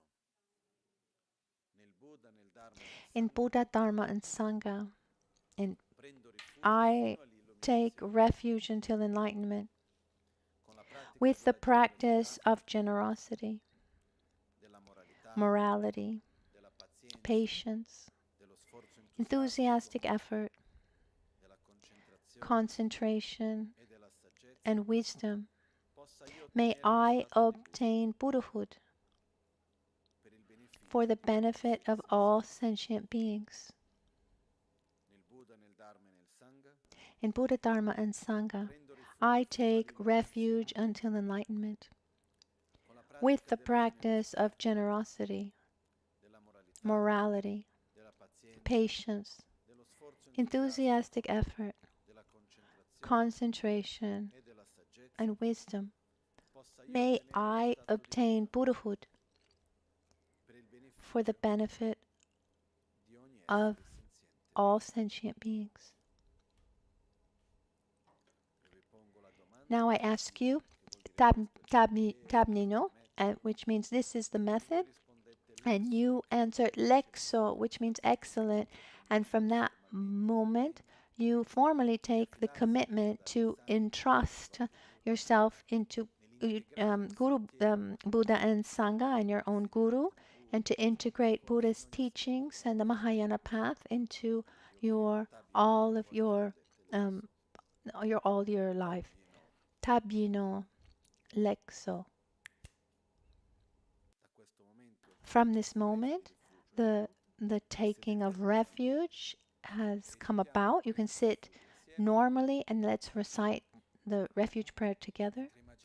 And you can imagine that from my 5 chakras, light rays of the 5 colors emanate and absorb into your 5 chakras. These light rays, they enter the nature of love and trust, reciprocal, mutual trust and love.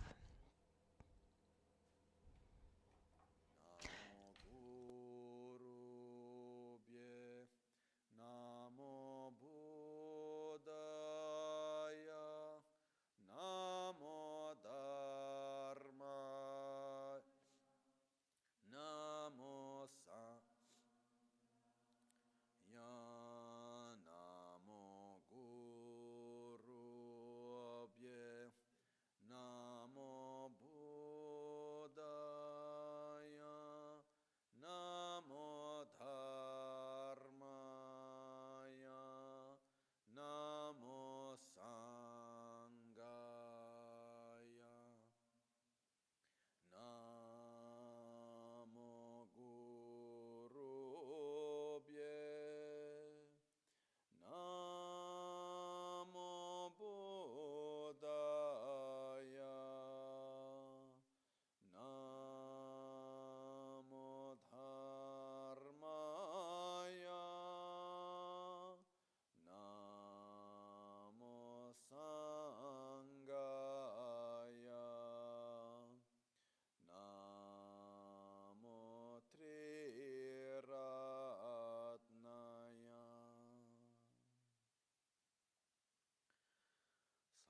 chedan sogi chonam la chancho pardo dani kyapso chi dagi chinso gibe sonam ki drola penchira sange drupar sho sange chedan sogi chonam la chancho pardo dani kyapso chi dagi chinso gibe sonam ki drola penchira sange drupar sho sange chedan sogi chonam la chancho pardo dani kyap dagi chinso gibe sonam ki drola penchira sange drupar sho. In the Buddha, Dharma, and Sangha, I take refuge until enlightenment. With the practice of generosity and the other perfections, may I obtain Buddhahood for the benefit of all sentient beings.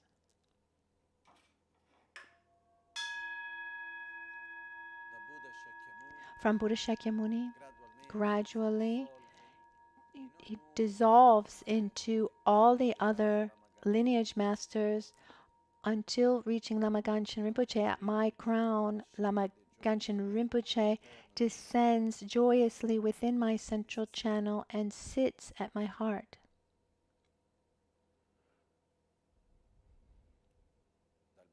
From my heart, an emanation comes, inseparable from all the lineage masters. It comes towards your crown, enters into your central channel, and sits joyously at your heart. Guru Buddha sits at your heart, and your body, speech, and mind become inseparable from those of Guru Buddha, and we thus experience a state of harmony, peace, joy, and love. And for an instant, allow your mind to experience the mind of Guru Buddha. Lama Rinpoche dagi chivor pede tenshula kadrin chembo gone chesunte kusun tugi ngodru tseduso palden sawe Lama Rinpoche dagi drimbra pede tenshula kadrin chembo gone chesunte chodan tumo ngodru tsedu so palden sawe Lama Rinpoche dagi ninkar pede ten shukla kadrin chimbu gone jesunte chanchu nimbu pardu ten para shu pakyuke kudan dagi lu pakyuke sungdan dagi nga pakyuke tukdan dagi yim tenyerme chiktu chingi lo makyuke kudan dagi lu makyuke sungdan dagi nga makyuke tukdan dagi yim tenyerme chiktu chingi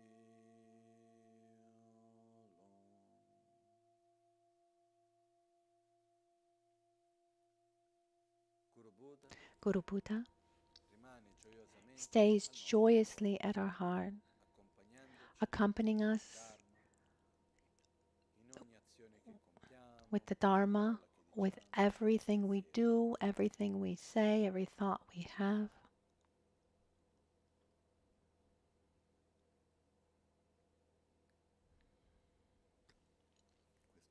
In this way, we complete the taking of refuge. Let's do our final dedications. I thank you for being here, with an open heart and an attentive mind. And I make a request, only one request. It's one given over the centuries.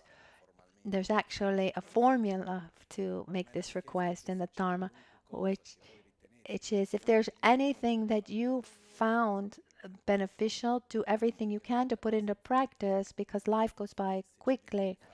And if there's something to do, it's better to do it right away, to do it now. So we dedicate all this positive energy that we generated, that generated in the past, generated in the present, what will be generated in the future, so that great conflicts become small, small conflicts disappear, and may we be able to gradually develop an everlasting state of peace, be at peace with ourselves, with family, with society.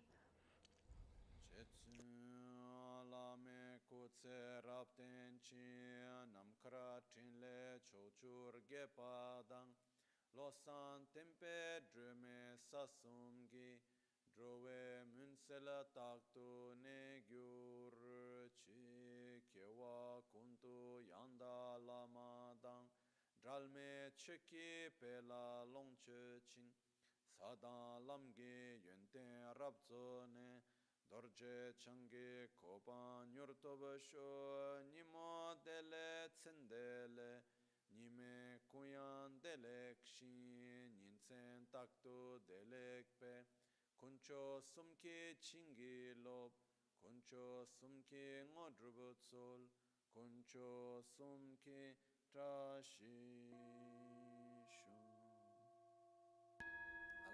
At dawn or at dusk, at night or midday, may the three jewels grant us their blessings. May they help us to obtain all realizations and sprinkle the path of our lives with various signs of auspiciousness.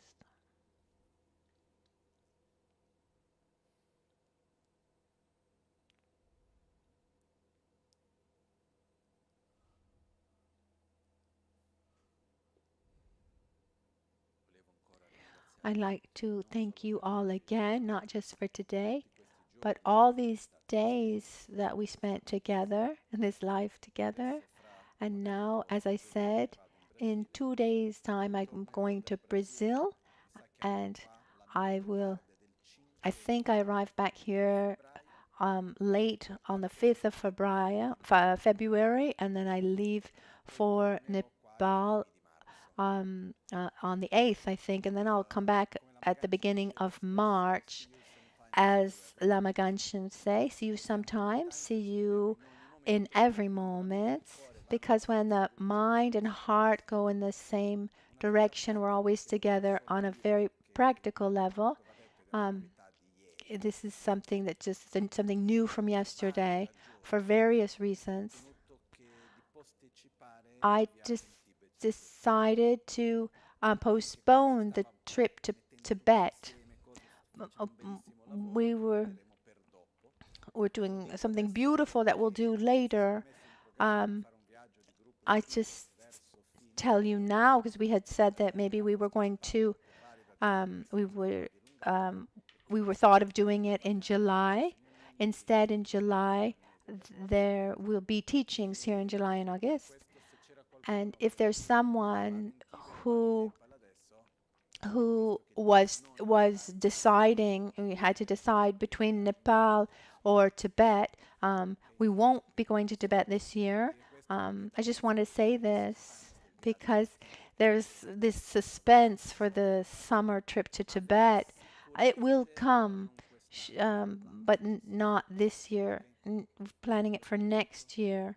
That's all. Thank you. Those who have taken refuge for the those who have taken refuge for the first time, come first, and then a quick hello is fine, but I can't stay very long because I need to go and find this person who is ill.